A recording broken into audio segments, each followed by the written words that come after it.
কথা বুঝতে পারছেন ভাই? নিয়াত করা যায় একটু দাড়ি ছেড়ে দিব, নাকি দাড়ি রাখলে চাকরি পাবেন না? দাড়ি রাখলে মেয়ে দিবে না নাকি? তো যে মেয়ে দাড়ি রাখলে বিয়ে করতে চায় না তাকে বিয়ে করারও দরকার নাই।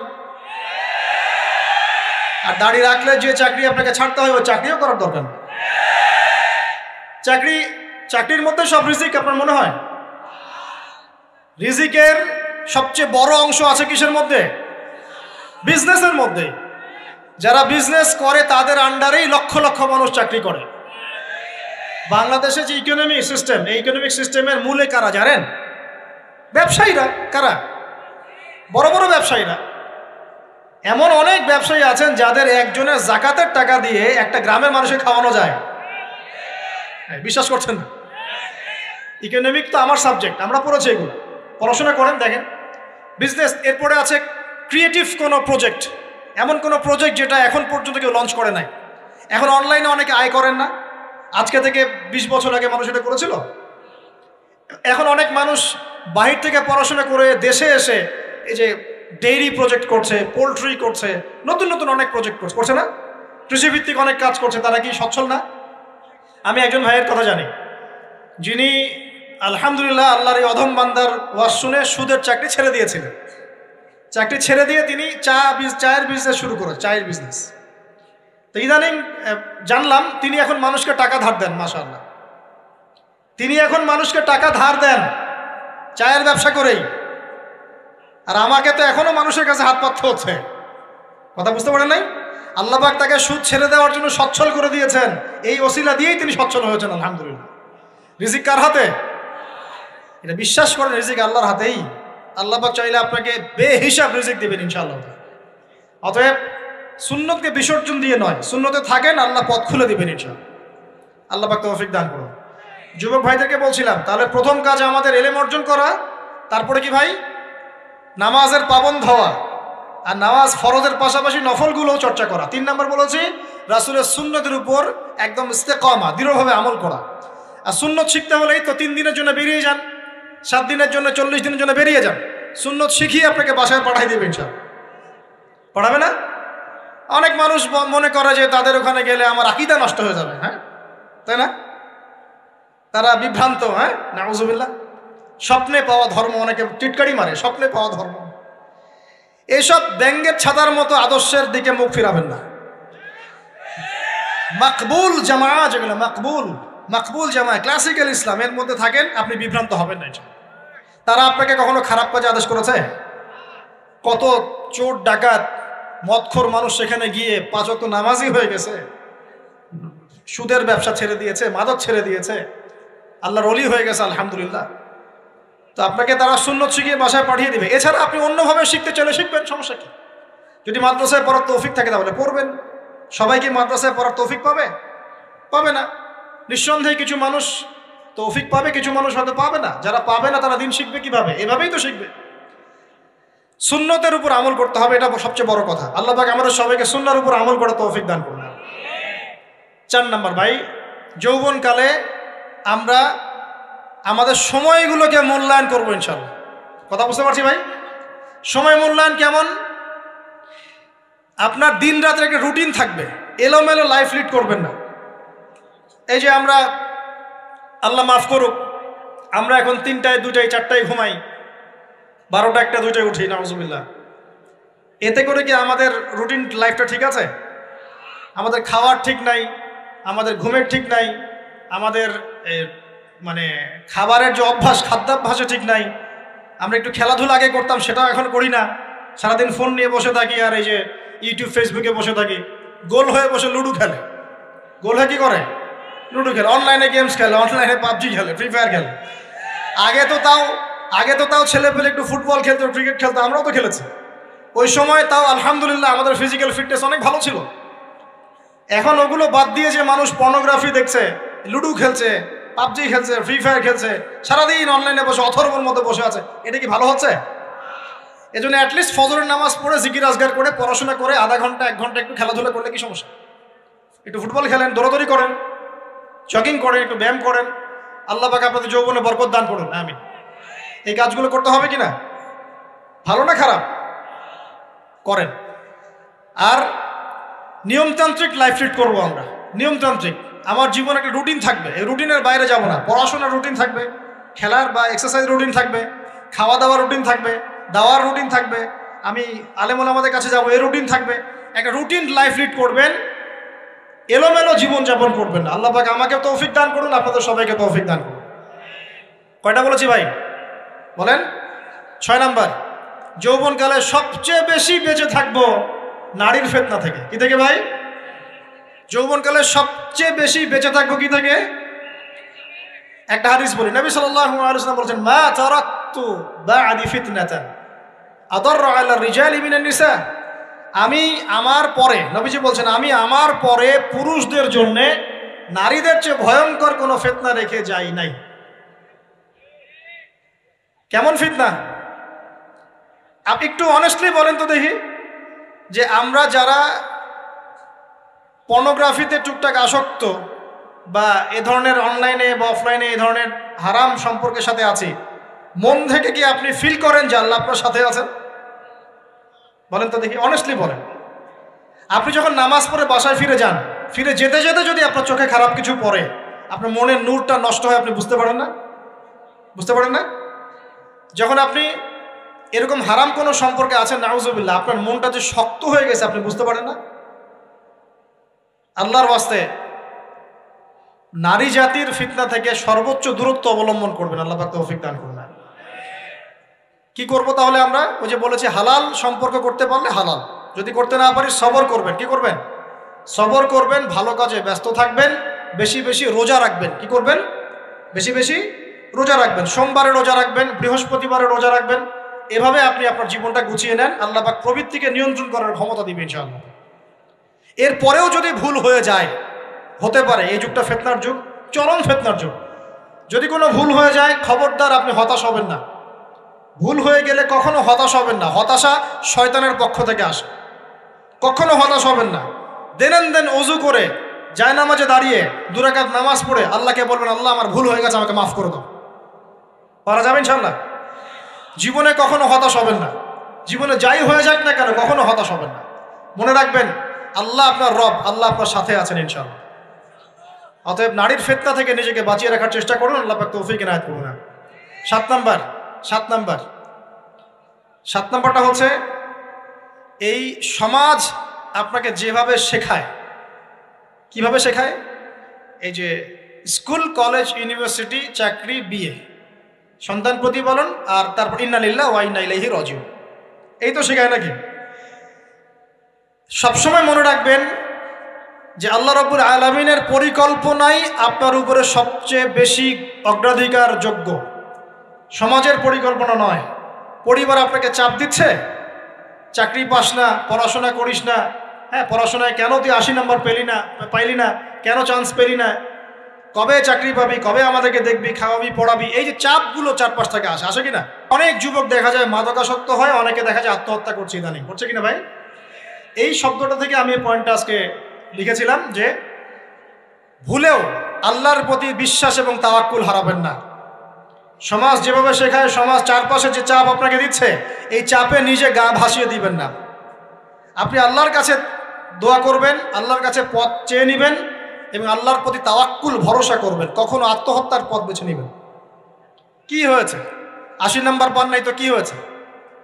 আপনি চেষ্টা করেছেন কিন্তু চান্স পান নাই তো কি হয়েছে? চেষ্টা তো করেছেন আপনি চেষ্টা করেছেন ইউনিভার্সিটিতে চান্সের জন্য, আপনি চান্স পাই নাই, চেষ্টা করেছেন না আপনি? বাস, চেষ্টা করেছেন, পাই নাই, তাকদিরে ছিল পাই নাই, বাস। আমি আমার চেষ্টা করেছি। কখনোই আত্মহত্যার পথ বেছে নেবেন না। আর আমরা পিতা মাতাদেরকে রিকোয়েস্ট করব, কোনো অবস্থাতেই সন্তানকে এত বেশি চাপ দিবেন না যে সন্তানটার এই কোমরটাই ভেঙে চলবে। এই সমস্যাগুলো দিন দিন বাড়ছে সমাজের মধ্যে। কেন এত চাপ দিচ্ছেন? তার প্রতিভা কোথায় খুঁজে বের করুন। তাকে জোর করে কেন টেনে লম্বা করার চেষ্টা করছেন? আমাদের সমাজে বাচ্চা হয়ে গেলেই তার পিঠে একটা সিল মেরে দেয়, হয় ডাক্তার না হলে ইঞ্জিনিয়ার। কেন? এর বাইরে কোনো প্রফেশন নাই। আমার সন্তানকে হয় ঢাকা বিশ্ববিদ্যালয়ে চান্স পেতে হবে, না হলে বুয়েটে, না হলে এখানে। এর বাইরে আর কোথাও পড়ারই জায়গা নাই। আর এখানে পড়লেই আমার সে ছেলে বা আমার মেয়ে একদম সবচেয়ে বড় জ্ঞানী হবে, অন্য কোনোভাবে হবে না, এটা গ্যারান্টি দেওয়া আছে? যারা সভ্যতা বিনির্মাণ করেছেন তারা কয়জন বড় বড় ডিগ্রি সার্টিফিকেট পেয়েছেন, খুঁজে বের করে দেখেন, খুঁজে বের করে। আমরা ফিলোসফির মধ্যে যে ফিলোসফারদের হিস্ট্রি পড়েছিলাম, তাদের মধ্যে বেশিরভাগই দেখা যায় স্কুলেও যায় নাই, কলেজেও যায়। আছে না এমন? আছে। আমি বলছি না আপনারা যাবেন না, আমি বলছি জ্ঞানের মানদণ্ড এটাই নয় যে আমার সার্টিফিকেট অর্জিত হয়েছে, সার্টিফিকেটটাই জ্ঞানের মানদণ্ড নয় তো। হ্যাঁ, প্রতিযোগিতার একটা জগৎ আছে, আমাকে সে জগৎ উতরাতে হবে। আপনি চেষ্টা করবেন, যদি না হয় তাকদীরে ছিল, হয় নাই, বাস হয় না। আমাকে আল্লাহ পাঠিয়েছেন তার ইবাদত করার জন্য, এখানে আত্মহত্যা করার জন্য আল্লাহ আমাকে পাঠান নাই। আমার জীবন যদি দিতেই হয় তাহলে আল্লাহর জন্য দিব ইনশাআল্লাহ। ঠিক আছে কথা? ব্যাস, দুনিয়ার জন্য নয়। আল্লাহ পাক বোঝার তৌফিক দান করুন। কটা বললাম? 7টা না 8টা? 7টা। 8 নাম্বারটা ইম্পর্টেন্ট এবং এটা আপনাদের জন্য মজাদার। সেটা হলো 8 নাম্বারটা বেশি ইম্পর্টেন্ট। এটা হচ্ছে দিনের পথে চলার ক্ষেত্রে আপনি অনেক রকম মতবাদ পাবেন সামনে। কেউ বলবে আমারটা সঠিক, কেউ বলবে না ওরটা নয়, আমারটা সঠিক, কেউ বলবে না আমার দলটা সঠিক, কেউ বলবে না ওর সংগঠন সঠিক। এগুলো আপনার কান ভারী করে ফেলবে একদম। তখন মনে হবে যে আগেই ভালো ছিলাম রে ভাই, নামাজ পড়তাম না, এখন নামাজ পড়া শুরু করে দেখলাম যে আরে হাতটা বাঁধবো কোথায়, এটাই তো ফিক্স করতে পারতেছি না। এখন আমার কিছু তো অভিজ্ঞতা আছে ভাই, নাকি ভাই? ওর আলোকে একটা কথা বল, সেটা হলো সমাজে কিছু ইখতিলাফি মাসআলা আছে, এই মাসআলাগুলো কানেও ঢুকাবেন না। আপনি ইবাদতের মধ্য দিয়ে আল্লাহকে পাওয়ার চেষ্টা করবেন। এবং চিরায়ত একটা ইসলাম আমরা ফলো করছি না, এই ইসলামের মধ্যে এমন কিছু নাই যেটা আপনাকে জাহান্নামে নিয়ে যাবে, এমন কিছু নাই। হ্যাঁ, প্রত্যেকটা ঘরানার মধ্যে কিছু বিভ্রান্ত মানুষ থাকতে পারে, এমন কিছু মানুষ এমন আমল করছে যে আমলটা হয়তো কোরআন এবং হাদিসে নাই। এটা তার সমস্যা, কোরআন সুন্নাহর সমস্যা নয়। কথা বুঝতে পারছেন? এটা তার সমস্যা, সে এটাকে সেই বেদাতটা করছে, সেই শিরকটা করছে। তার মানে এই নয় যে কোরআন হাদিস আমাকে শিরক শিখিয়েছে, বেদাত শিখিয়েছে। কোরআন এবং হাদিসে যেটা আছে এটা সুন্দর, এবং এটা চিরায়ত একটা ক্লাসিক্যাল ইসলাম আমাদের কন্টিনেন্টে আছে, বাংলাদেশেও আছে। এখানে থাকলে আপনি বিভ্রান্ত হবেন না ইনশাআল্লাহ তাআলা। বরেণ্য ওলামায়ে কেরামদের কাছে গিয়ে অন্তত একজন হকপন্থী আলেমের সাথে পরামর্শ করে আপনি আমল করার চেষ্টা করুন। আর যে বিষয়গুলো নিয়ে ইখতিলাফ আছে এইগুলো নিয়ে সমাজে মতপার্থক্য সৃষ্টি করে সমাজটাকে বিভক্ত করতে যায় না। আল্লাহর ওয়াস্তে মসজিদ ভাগ করতে যায় না, সমাজকে ভাগ করতে যায় না। জাতিগত ঐক্যটা রক্ষা করেন, আল্লাহ পাক বোঝার তৌফিক দান। আর যদি মানুষের মধ্যে খারাপ কিছু দেখি, ওই খারাপ কিছু বিষয়টা আমি এড়িয়ে যাবো ইনশাআল্লাহ। আর কোনটা ভালো কোনটা খারাপ আমি বুঝবো কিভাবে? আমি 10 জন আলেমের সাথে পরামর্শ করবো, বাস। আমি এত বড় আলেম নই, তাহলে আমি 10 জন আলেমের সাথে পরামর্শ করব যে হুজুর এই বিষয়টা চলছে, এটা সম্পর্কে আসলে বিষয়টা কি। একটা ঘরানার দিকে কখনো আপনি সাম্প্রদায়িকভাবে বায়াস্ট হয়ে যাবেন না।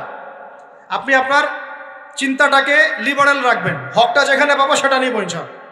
এমন নয় যে উনি বলেছেন বলেই হক, আর কারোটা নিব না, ওনারটাই নেব, এভাবে চিন্তা করবেন না। হক যেখানে আছে সেখানে যাবেন আপনি ইনশাআল্লাহ।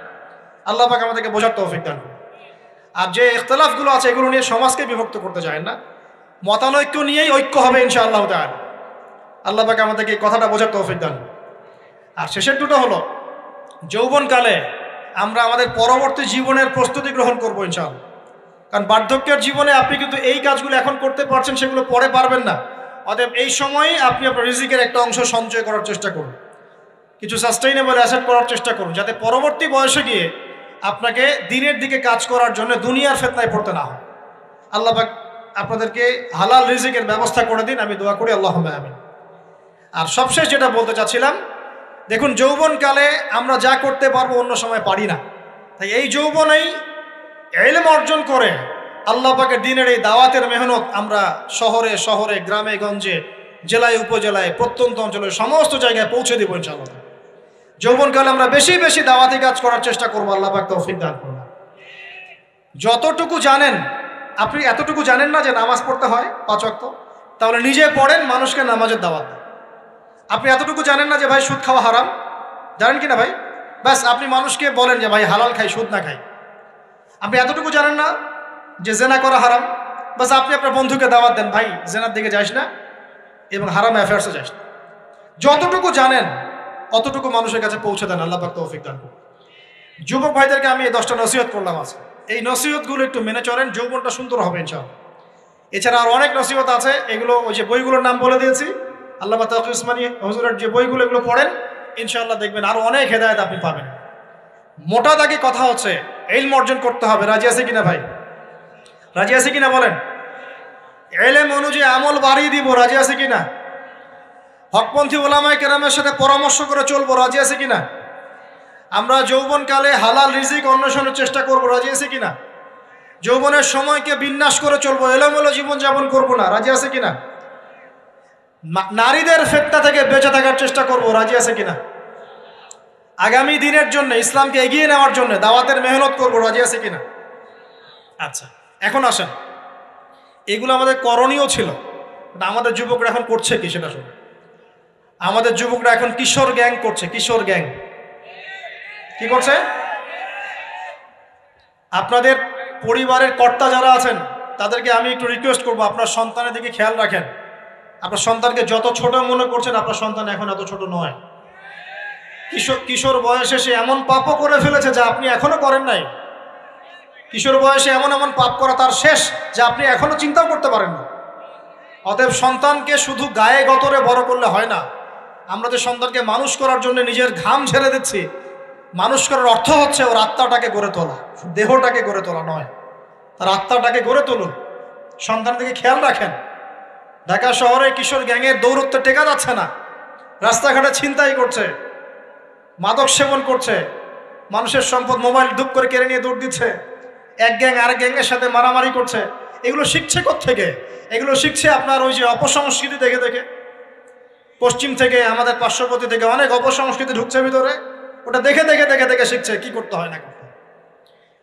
দুইটা গ্যাং তৈরি করছে এবং সিনেমাতে যেমন দেখানো হয় সে নিজেকে ওই রকম করে চিন্তা করা শুরু করেছে। এই কনসেপ্টগুলো মানুষ পাচ্ছে কোথায়? নাটক সিনেমা থেকে পাচ্ছে। একটা দল ক্রিয়েট করেছে, সে সেই দলের নেতা হয়েছে, আরেক দল তাকে মারতে আসছে, সে আবার তাকে মারতে যাচ্ছে। এই যে জিনিসগুলো, এগুলো নাটক সিনেমায় দেখানো হচ্ছে না এখন? যুবকরা শিখছে কোত্থেকে এগুলা? বাংলাদেশের মেয়েদেরকে একসময় শেখানো হয়েছে তুমি সুন্দর না, তুমি কি না, তাদের মনে ঢোকান তুমি সুন্দর না, আরো সুন্দর হতে চাও, আরো সুন্দর হতে চাও, এই ক্রিম মাখো সুন্দর হয়ে যাও। এই একটা কনসেপ্ট ঢুকিয়ে দিয়েছে মাথায়, তুমি সুন্দর না, তোমাকে আরো সুন্দর হতে হবে।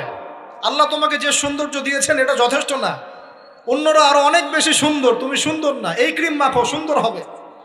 এই করতে করতে করতে ক্রিমের ব্যবসা শুরু হলো। বাণিজ্য, সবকিছুর পিছনে কি থাকে? বাণিজ্য, আর কিচ্ছু না। তারপর শুরু হলো যে পার্লার, অমুক ক্রিম তমুক ক্রিম, অমুক সোনো, এই সেই, বাস মেয়েরা পাগল হয়ে গেল। ব্যাস নতুন নতুন আমরা আমাদের সংস্কৃতি ধারণ করে যে কাপড় চোপড়গুলো পরি, কিছু মানুষ শেখালো এর চেয়ে এই ফ্যাশনটা ভালো, এটা পরো। ব্যাস ঈদে ঈদে নতুন নতুন ফ্যাশন আসা শুরু করলো।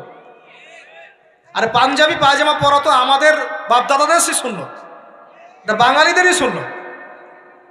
সব বাদ দিয়ে এখন আমরা কি শুরু করেছি দেখেন তো। তো এগুলো কিন্তু মিডিয়া দিয়ে আপনাদেরকে ঢোকানো হয়, মিডিয়া থ্রু দিয়ে। আমরা দেখছি এখন যুবকরা, বহু যুবক মাদকাসক্ত হয়ে যাচ্ছেন, হচ্ছেন কি না? কিসের এত হতাশা ভাই?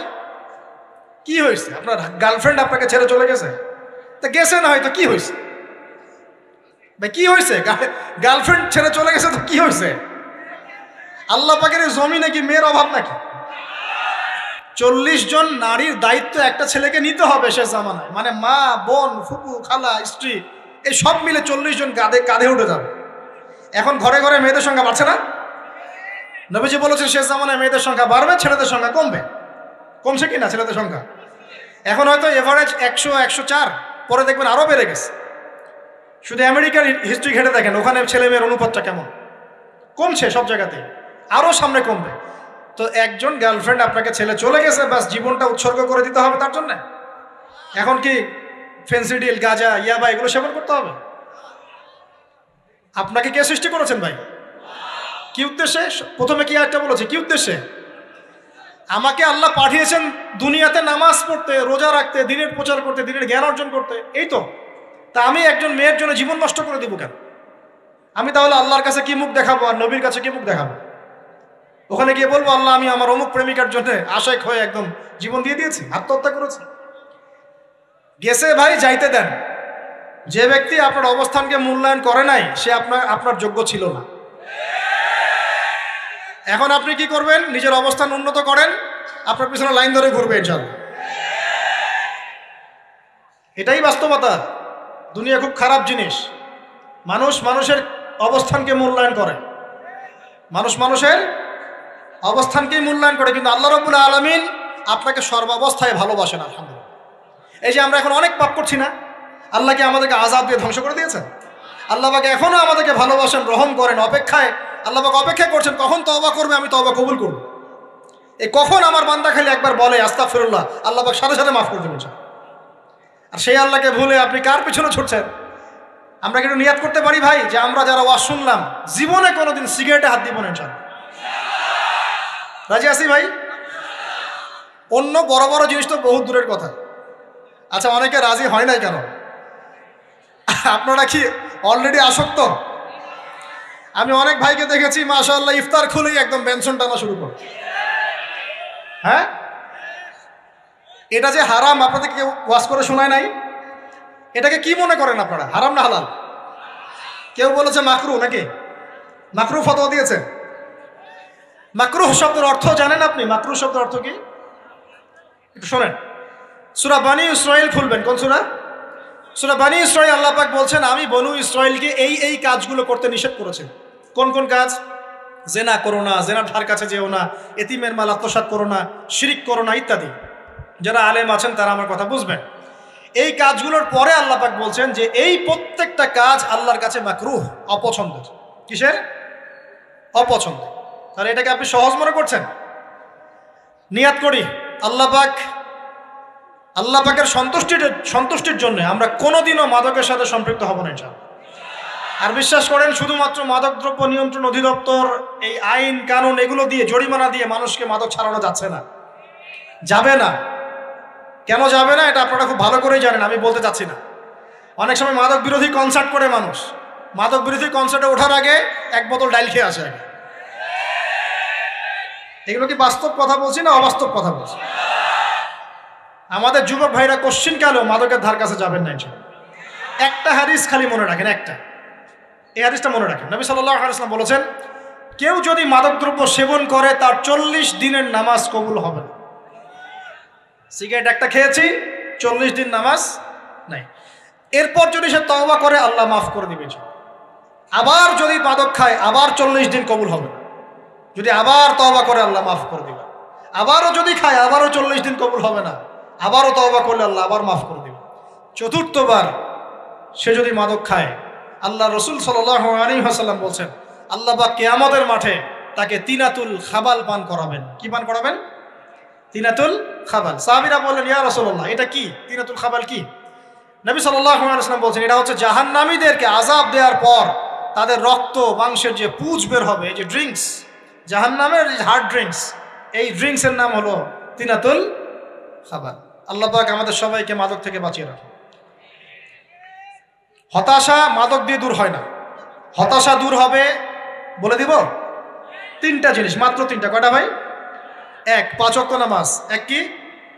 নামাজে আপনি ওযু করে সিজদা দেন, ইনশাআল্লাহ আপনার মনে প্রশান্তি না আসলে আমাকে এসে বলেন যে আসে না। চোখের পানি, মনের আবেগ যা আছে আপনার ভিতরে, কষ্ট, দুঃখ, যন্ত্রণা সব আল্লাহকে ঢেলে দিবেন ইনশাআল্লাহ। নিজের আবেগ ধরে রাখবেন এখানে, আপনি আল্লাহর জন্য ঢেলে দিবেন। মানুষকে আবেগ দেখায় কি লাভ? মানুষ আপনার চোখের পানির মর্ম বুঝবে? মানুষ কি মানুষের চোখের পানির মর্ম বুঝে? আপনার পিতা যদি মারা যায় আমার কাছে এসে দোয়া চান, কান্নাকাটি করে, আমি দোয়া করতে পারবো কিন্তু আমি কিন্তু আপনার ফিলিংসটা বুঝতে পারবো না। আপনার অনুভূতি কে বুঝতে পারবেন? আল্লাহ পাক আপনার ঘাড়ের রগের চেয়েও কাছে আছে। সুবহান আল্লাহ পাক ঘাড়ের রগের চেয়ে কাছে আছে। গতকালকে বাংলাদেশের একজন বরেণ্য আলেমের সাথে একটা কনফারেন্সে ছিলাম। উনি বলছিলেন যে এক ব্যক্তি, এটা শোনেন, এক ব্যক্তি খুব তার শখ যে তিনি সাহাবীদের মতো নামাজ পড়া শিখবেন। কথা বুঝতে পারছেন? সাহাবীদের মতো নামাজ শিখবেন। তো একজন বরেণ্য আলেমের কাছে এসেছেন, এসে বলছেন যে আমাকে সাহাবীদের মতো নামাজ শিখিয়ে দেন। তখন সেই আলেম আরেকজন আলেমের সন্ধান দিয়েছেন যে তুমি তার কাছে যাও, তিনি শেখাবেন। তো সেই ব্যক্তি একটু অবাক হয়েছেন, কারণ যাকে প্রশ্ন করেছিলেন তিনি অনেক বড় মুহাদ্দিস, আর যার কাছে পাঠানো হচ্ছে তিনি অত বড় মুহাদ্দিস নন কিন্তু আবেদ, আমল করেন। তাকে গিয়ে বলছেন উনি আমাকে পাঠিয়েছেন সাহাবীওয়ালা নামাজ শিখিয়ে দেন। তখন তিনি বলছেন ঠিক আছে, সুন্দর করে ওযু করে আসো, সুন্দর করে ওযু করে আসো। ওযু করার সময় খালি খেয়াল রাখবা যে আমি ওযু করছি শুধু আল্লাহর সন্তুষ্টির জন্য। কি খেয়াল রাখবেন? ওযু করছি শুধু আল্লাহকে রাজি খুশি করার জন্য ওযু করছে, আর কোনো উদ্দেশ্য নাই আমার। ওযু করতে যাচ্ছে, তিনি আবার বলছেন দাঁড়াও, শুধু আল্লাহকে রাজি খুশি করার জন্য ওযু করো। আবার শুরু করছেন, আবার বলছেন শোনো, শুধু আল্লাহকে রাজি খুশি করার জন্য ওযু করো। এভাবে বলতেই আছেন, নামাজে দাঁড়িয়েছেন, দাঁড়ানোর আগে বলছেন শোনো, শুধু আল্লাহকে রাজি খুশি করার জন্য নামাজ পড়ো। বলতেই আছেন। এক পর্যায়ে সে ব্যক্তি নামাজ শুরু করলো, নামাজে মনোযোগ এদিক ওদিকে যায়, আর তার মাথায় এটা আসে, এই শুধু আল্লাহকে রাজি খুশি করার জন্য আমাকে নামাজ পড়তে হবে, শুধু আল্লাহকে রাজি খুশি করার জন্য নামাজ পড়তে হবে। এই চিন্তা তার মনের মধ্যে ঘুরপাক খাচ্ছে। এভাবে নামাজটা সে শেষ করে চিন্তা করছে যে নামাজ তো পুরোপুরি মনোযোগ দিতে পারলাম না।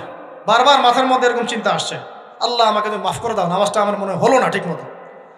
তখন সে ফিরে এসে তার সে ওস্তাদকে বলছেন, আমার তো নামাজ এরকম করে পড়লাম, কিন্তু শেষমেশ মনে হলো যে নামাজটা হয়তো কবুল হয় নাই, আল্লাহর কাছে খুব মাফ চাইলাম, আল্লাহ আমাকে মাফ করে দাও, নামাজটা মনে হলো না। তখন সেই যে প্রথম ব্যক্তি যিনি পাঠিয়েছেন তিনি বলছেন, এটাই হলো সাহাবীওয়ালা নামাজ। তারা আল্লাহকে রাজি খুশি করার জন্য নামাজ পড়তেন, নামাজ শেষ করে আল্লাহর কাছে ইস্তেগফার করতেন, আল্লাহ কিছুই হলো না। আমার কথা কি বুঝতে পারছেন? অতএব আল্লাহকে রাজি খুশি করার জন্য আপনি আপনার আবেগ, আপনার ইবাদত সব ঢেলে দিবেন, অন্য কারো কাছে কিছু পাওয়ার আশা করুন। অতএব নামাজ আপনার মাদকের দিকে যাওয়া লাগবে না, নামাজই আপনার হতাশা দূর করে দেবে ইনশাআল্লাহ।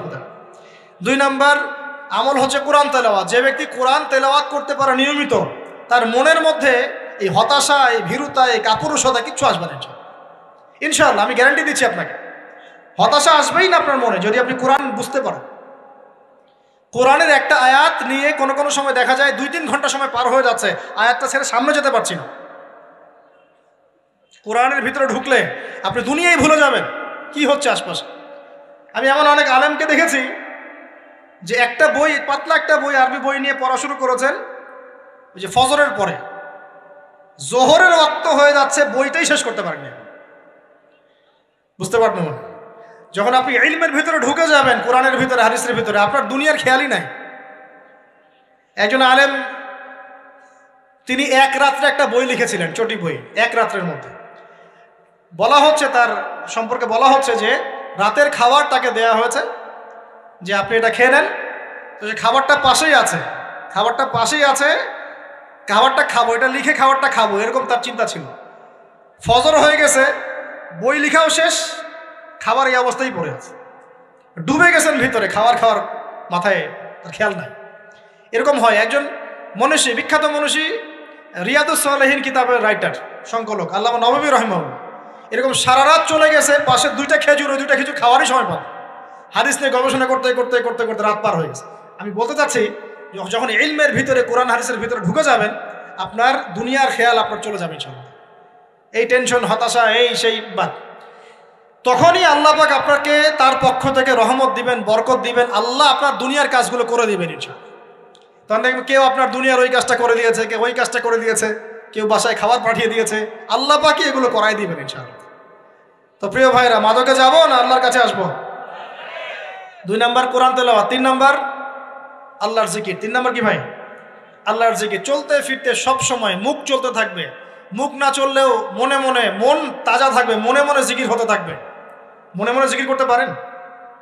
মুখ নড়বে না, কিন্তু মনে আপনার একটা জিকির হতে থাকবে, সুবহানাল্লাহ বা আলহামদুলিল্লাহ, লা ইলাহা ইল্লাল্লাহ, আল্লাহু আকবার। পারা যাবে? পারে। মানুষের মন কখনো চুপ করে থাকে না, কিন্তু মানুষের মন অলওয়েজ কিছু না কিছু চিন্তা করতে থাকে না, যতক্ষণ না ঘুমায় মানুষ। তো প্রিয় ভাইরা, বেশি জিকির করব, সুবহানাল্লাহ, আলহামদুলিল্লাহ, লা ইলাহা ইল্লাল্লাহ, আল্লাহু আকবার, লা হাওলা ওয়ালা কুওয়াতা ইল্লা বিল্লাহ, এগুলো চলতে থাকবে। আল্লাহ পাক তৌফিক দান করুন। আমরা আমাদের সমাজে যুবকদেরকে এরকম টিকটকে দেখছি, অনলাইনে আসক্ত দেখছি, জেনায় আসক্ত দেখছি, পর্নোগ্রাফিতে আসক্ত দেখছি। আমরা দেখছি আমাদের যুব সমাজকে মাদকে আসক্ত, কিশোর গ্যাংয়ে আসক্ত। এইগুলো কি আমাদের কাম্য ছিল ভাই? আমাদের কাম্য ছিল? এই অবস্থায় কি যুব সমাজ আল্লাহ পাকের দিনের পতাকা হাতে নিয়ে আল্লাহর জমিনে দিন কায়েম করতে পারবে কিনা? একটু আমাকে উত্তর দেন দেখি। এখন এই অবস্থায় পারবে? অতএব অবস্থার উন্নতি করতে হবে কিনা? উন্নতির জন্য রাজি আছি কিনা ইনশাআল্লাহ?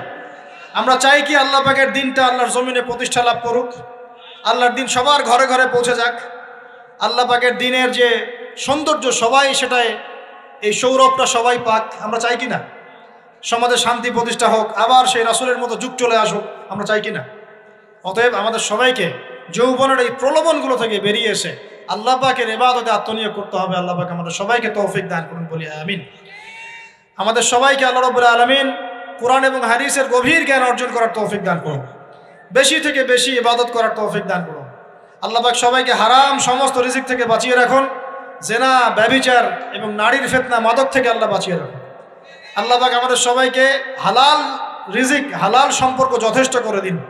আল্লাহ পাক আমাদের সবাইকে যেন দিনের দাওয়াতের মেহনত করার তৌফিক দান করেন এবং আলেম ওলামার সাথে পরামর্শ করে দিন শেখার এবং বোঝার তৌফিক দান করেন। আর লেকচার শেষ করার আগে দুটো বিষয় বলে শেষ করছি, একটু মনোযোগ দিন। একটা হচ্ছে আমাদের যুবতী দিনী বোনদের জন্য, এখানে বোনরা আছেন না? আছেন কি না? দিনী বোনরা আছেন? একটা নসিহত দিনী বোনদের জন্য আমি একটা নসিহত করতে চাচ্ছি, একটা নসিহত। আমার এই একটা নসিহত একটু মন দিয়ে শুনুন প্রিয় দিনী বোন। রাসূলুল্লাহ সাল্লাল্লাহু আলাইহি ওয়াসাল্লাম আমাদের দিনী বোনদের জন্য জান্নাতে যাওয়ার একটা ফর্মুলা বলে দিয়েছেন। আমি কি বলবো সেটা? আচ্ছা, রাসূলুল্লাহ সাল্লাল্লাহু আলাইহি ওয়াসাল্লাম বলেছেন আমাদের দিনী বোনেরা, আমাদের মায়েরা, এই নারী জাতি মাত্র 4টা কাজ করলে জান্নাতের যে কোনো দরজা দিয়ে ইচ্ছা প্রবেশ করতে পারবেন। খুশি হন নাই? কয়টা কাজ? মাত্র 4টা। এক, যদি আমাদের দিনী বোনেরা 5 ওয়াক্ত নামাজটা ওয়াক্ত মতো পড়ে, আল্লাহ পাক তৌফিক দান করুন, বলি আমিন।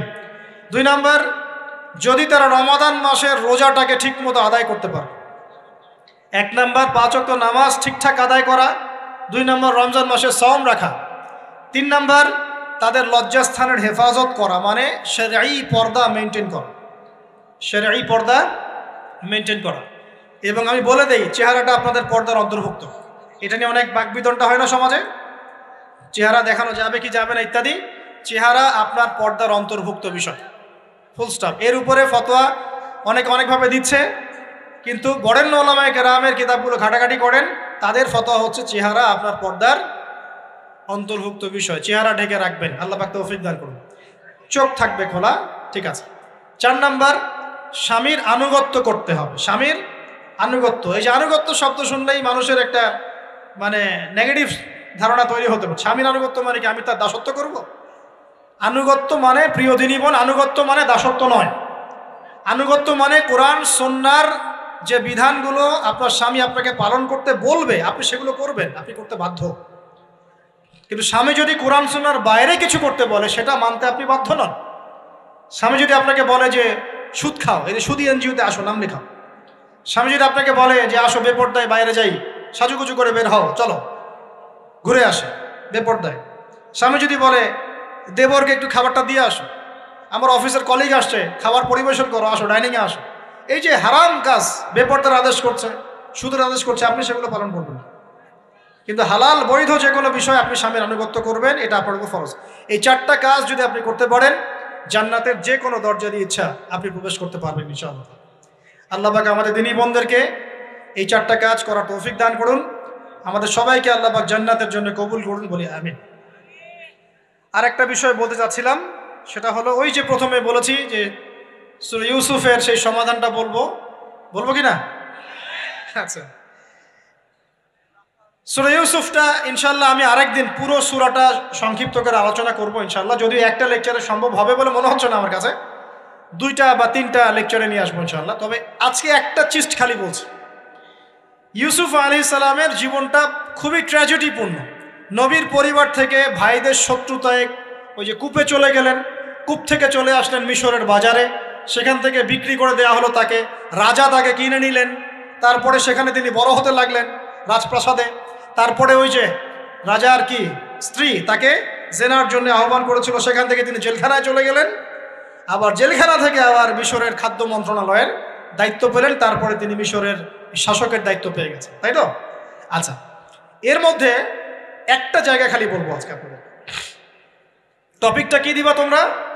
টপিকটা হচ্ছে চলমান বৈশ্বিক অর্থনৈতিক সংকটে ইউসুফ আলাইহিস সালামের সমাধান। মনে থাকবে? চলমান এই বৈশ্বিক অর্থনৈতিক সংকটে ইউসুফ আলাইহিস সালামের সমাধান কি ছিল? ইউসুফ আলাইহিস সালাম জেলখানায়, কোথায় বলেন তো? জেলখানায়। তখন 2জন ব্যক্তি তাকে বলছে, ইউসুফ আমরা দুজন দুটো স্বপ্ন দেখেছি, তুমি কি স্বপ্নের ব্যাখ্যা দিতে পারবে? আমরা তোমাকে সত্যবাদী বলে মনে করি। ইউসুফ আলাইহিস সালাম বলছেন, খাবার আসার আগেই তোমাদেরকে স্বপ্নের ব্যাখ্যা দিয়ে দেব। একজন বলছে, আমি দেখলাম আমার মাথায় রুটি রাখা আছে আর পাখি এসে রুটির থেকে খেয়ে ফেলছে। আমার কথা বুঝতে পারছেন কিনা ভাই? আচ্ছা, 2 নাম্বার, দ্বিতীয় ব্যক্তি বলছে, আমি দেখলাম আমি শরাব পান করাচ্ছি আমার মনিবকে। কথা বুঝতে পারছেন? এখন ইউসুফ আলাইহিস সালাম বলছেন, তুমি যে শরাব পান করাচ্ছ মনিবকে, তোমাকে অতি সত্বর মুক্তি দেওয়া হবে ইনশাআল্লাহ। আর যার মাথার উপর থেকে রুটি খেয়ে নেওয়া হচ্ছে তাকে শুলদণ্ড দেওয়া হবে, মৃত্যুদণ্ড দেওয়া হবে। কি বললেন? একজনকে দেওয়া হবে মৃত্যুদণ্ড, একজন কি হবে? ছাড়া পাবে। আর যাকে মনে হলো যে এই ছাড়া পাবে, ইউসুফ আলাইহিস সালাম বললেন, তুমি যখন ছাড়া পাবে তোমার মনিবের কাছে, মালিকের কাছে আমার কথা বলো, আমার কথা আলোচনা করো। কিন্তু শয়তান তাকে ভুলিয়ে দিল, সে আর কথা বলতে পারল। আরো কয়েক বছর চলে গেল, ইউসুফ আলাইহিস সালাম তখনও জেলেই আছে। একদিন এই রাজা স্বপ্ন দেখলেন। কি স্বপ্ন দেখলেন? যে 7টা পাতলা পাতলা গাভী, মোটা মোটা 7টা গাভীকে খেয়ে ফেলছে। 7টা কি গাভী? জীর্ণ শীর্ণ গাভী 7টা মোটা তাজা গাভীকে খেয়ে ফেলছে। আর দেখলেন 7টা সবুজ শীষ। শীষ বোঝেন কিনা? এ ধানের শীষ না, আবার সবুজ শীষ।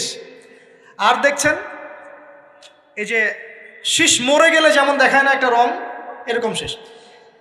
তো এখন রাজা খুব চিন্তিত হয়ে পড়লেন যে আসলে এই স্বপ্নের কি ব্যাখ্যা। তিনি সবাইকে ডেকে বললেন, স্বপ্নের ব্যাখ্যা কি তোমরা জানো? তখন রাজ্য পরিষদের এই যে এমপি মন্ত্রী যারা আছে তারা বলছে, না এটা কি স্বপ্ন, আহলাম, এটা একটা বাজে স্বপ্ন, উদ্ভট স্বপ্ন, আমরা এটার মানে জানি না। আমরা হলো তাই তো বলতাম নাকি ভাই?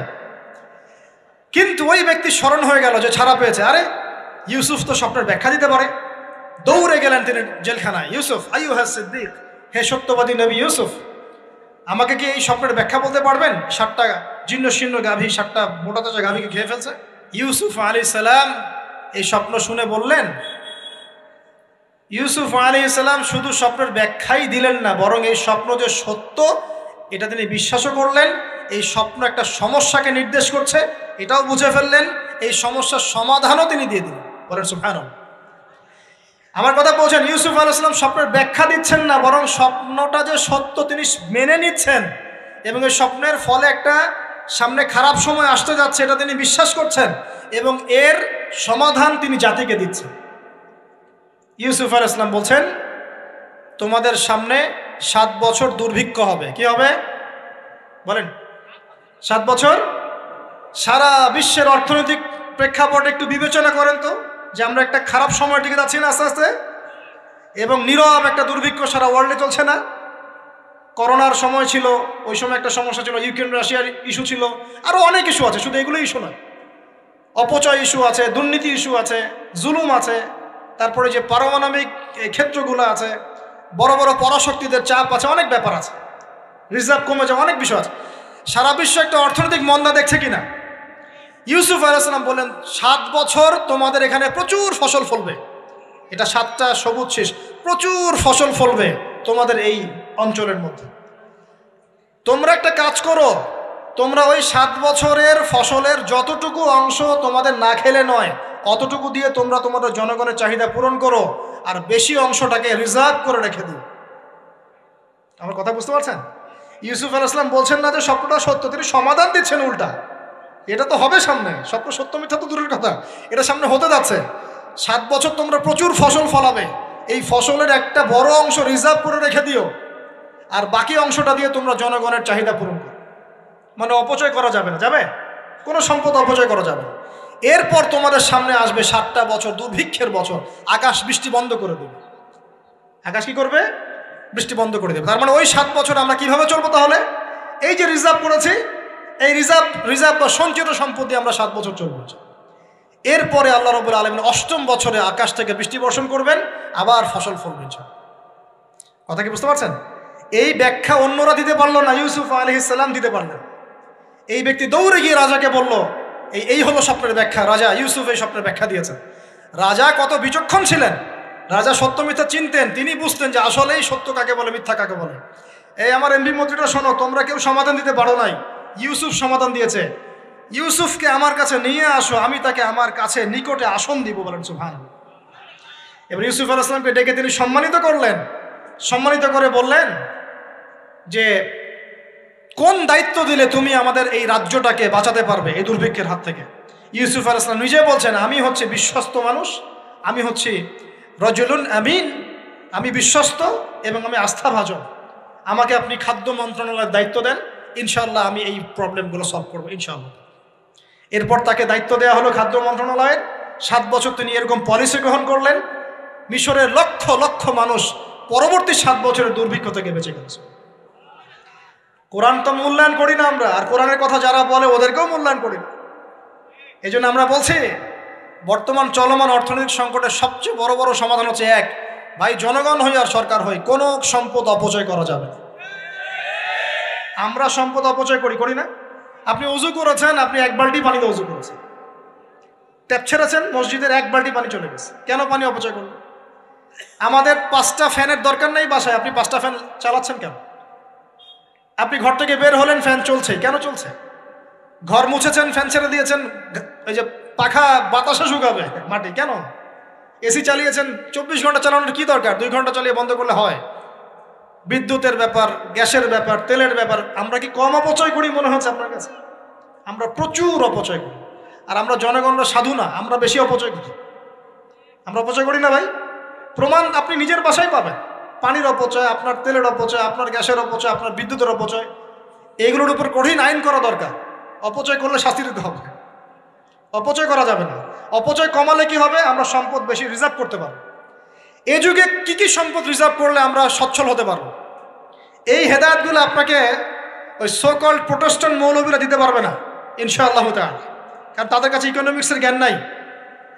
এই যুগে যদি আমরা গ্যাস রিজার্ভ করতে পারতাম, তেল রিজার্ভ করতে পারতাম, গোল্ড রিজার্ভ করতে পারতাম, সিলভার রিজার্ভ করতে পারতাম, এবং যে কারেন্সি সারা ওয়ার্ল্ড ওয়াইড চলছে এখন, এগুলোকে রিজার্ভ করতে পারতাম, এবং জনগণের যতটুকুতে প্রয়োজন এতটুকু সাপ্লাই করে বাকিটা রিজার্ভ করে রাখতে পারতাম, আসন্ন সময়ে এটা দিয়ে আমরা বৈশ্বিক সংকট মোকাবেলা করতে পারতাম।